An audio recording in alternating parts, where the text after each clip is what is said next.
I received an email from Lovey, and Lovey has 2 Etsy shops. You can see this first one here, 3 years on Etsy, 711 sales. This is pretty good. What on earth do they need my help for? Well, here's where Lovey's asking for some help. She's got a second store, and after 2.5 years on Etsy, we've got 1 measly sale. We've actually got almost the same amount of listings. On the digital shop, we have 75 listings, and we've got 700 sales.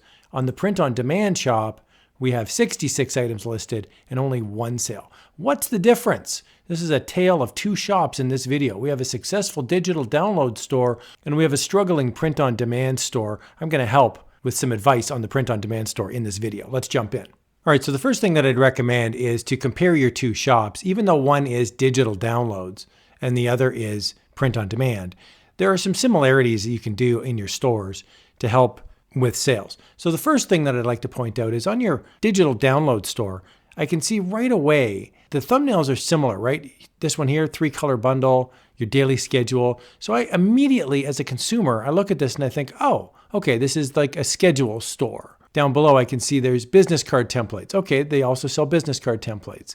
You can see the thumbnails here are similar. When I go to the print-on-demand store though, although I can see that there's dog t-shirts, because you're not making sales, this would tell me that consumers are either not interested in this niche or they're not understanding that this is a dog t-shirt store. Now, I could be wrong. Maybe you're thinking, oh no, that wasn't my intention. I don't want it to be the dog t-shirt store. But it certainly looks like you do. Most of the listings here are dog t-shirts. So my first suggestion is to brand your print-on-demand store. So you may want to rename the store. You may want to have a big thumbnail here at the top, like a banner that has a picture of dogs on it. You may want to have this thumbnail here updated to have a cute dog face on it, like this guy right here. That could be your logo, for example, something like that. And I would put right up here, dogs, dogs, dogs. I would have whatever it is that you want to sell, I would really push it in the face of the consumer so that when they log in to Etsy and they're looking and they see your shop, they're going to go, oh, this is the dog store. You may want to put up in your banner as well that you take custom requests. Hey, my dog's name is Barky, and Barky needs a scarf that says his name on there. That's a really easy way to get sales if you're a newer shop or if you're struggling with sales on Etsy. Another thing I wanted to point out is this right here, 1 sale. This is an absolute killer. If you can somehow get your sales up to 10, 10 seems to be the magic number. I've been doing this for years, and it's been my experience that if you can get 10 sales on Etsy, this all of a sudden opens up, and it's like social proof that people like your store, other people like your store, and they'll have more confidence. So imagine if you're a customer, you log into Etsy and you go, I really want to get this luxury Christmas dog collar.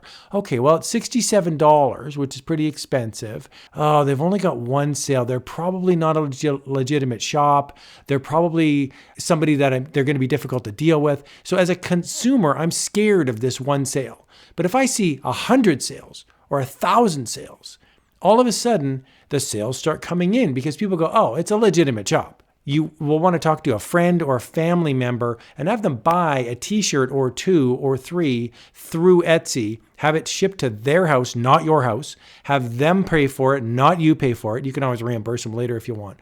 But you can get the sales here up to 5, 8, and 10. And if that happens, chances are very high that once this 1 sale becomes 5 or 8 or 10, it will no longer be a barrier and customers will be way more happy to purchase an item from you.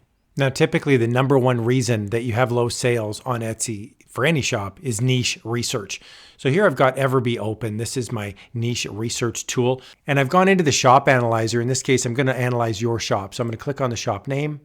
And we can see here there's a listings button. I'm going to click on the listings button and we can see all the different listings here. I'm just going to pop one open just at random here. I'm going to pick on this retro sunset dog silhouette. Okay, and we can see here there's the listing. And as I scroll down, I can see that there is tags.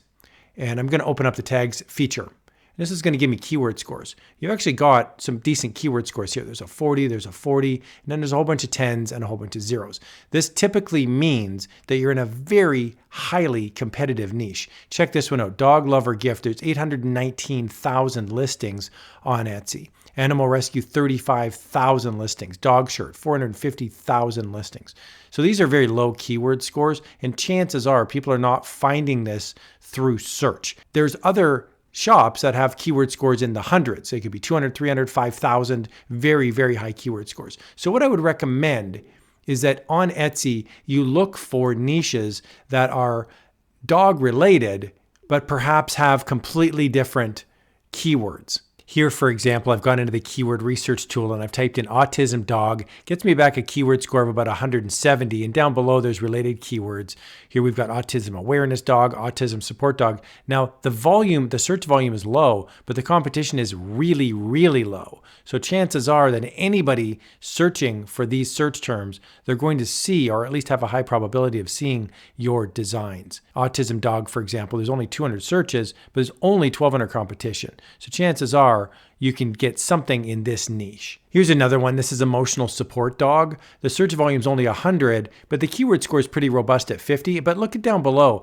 If you slightly misspell the word emotion support dog, you'll see that there's 73 people searching for that every month on Etsy, but only 17 listings. That's a keyword score of over 4,000. So you can put these sort of keywords into your Etsy listing. Here we can see there's 150, 200, 130, 260, 230. These are really, really high. And if you stack those together, because Etsy will allow you 13 keywords, this can really help increase the visibility in your listing. So I'm not suggesting you abandon your dog shop, but you may want to reach some different customers by offering different tangential niches that are dog related, but have way less competition than what you're currently seeing now.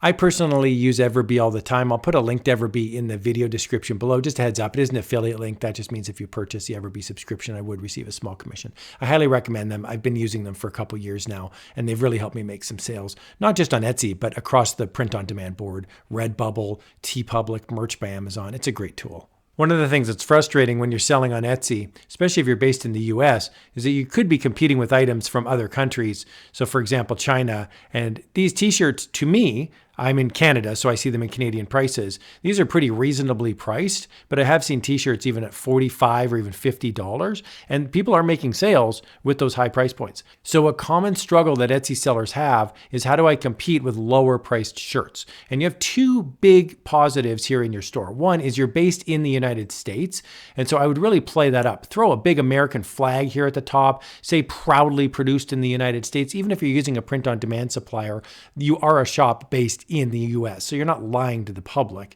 The other thing I would suggest is that when you're selling a shirt like this, make sure in the item details, if it's a good quality shirt, mention that in the listing, because people really care about the type of t-shirt that they're buying. A Gildan low-end shirt and a really high-end Champion shirt, for example, I'm willing to pay way more for a high-end Champion shirt than I am for a low-end Gildan shirt if it's for myself and I'm going to be wearing it for years and years. I would put the actual type of t-shirt somewhere listed here because people are looking for that information. Now, usually down at the bottom of the Etsy page, there is an option here if you've got some sort of social media or an About Me page.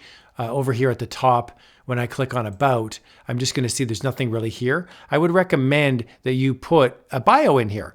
Who are you? Where are you from? Why are you selling dog t-shirts? Maybe there's a picture of you in the little thumbnail, you and your dog. People love to connect, and they love to connect with other dog owners. Another option is, if you're on social media, you may want to set up a Minimalistic Emporium Facebook page or group, and you can post funny dog memes. You can post dog-related content, and like-minded people will join for the high-quality content. And then you can always sprinkle in a link to your shop or a funny dog t-shirt.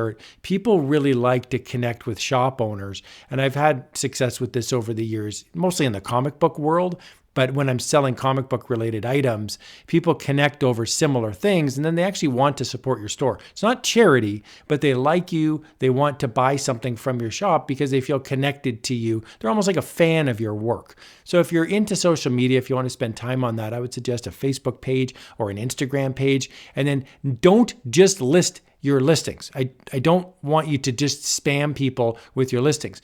Put content in there that people would like. Funny dog memes, jokes, viral content, things that people will watch. And then once you've got a bit of a following set up, you mention, hey, I've also got a store. I sell dog t-shirts. This is your Facebook page. This would be your social media.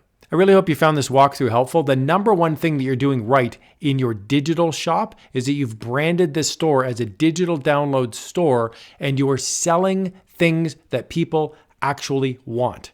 That is huge. If you're selling things that people actually want, you can have crappy thumbnails, you can have crappy descriptions. People will beat a path to your door and they will buy it. Now, you have great looking thumbnails and you have great descriptions, but I'm just saying, even if you didn't, people would still want to buy your stuff because they need it. You have to figure out a way to have stuff for sale in your print on demand store that people need. Be the dog store that stands out from the countless other dog stores on Etsy, and you will find success. People are making sales all over the world on Etsy, and you can too. Here's another video that you'll find helpful. Thanks a lot for watching.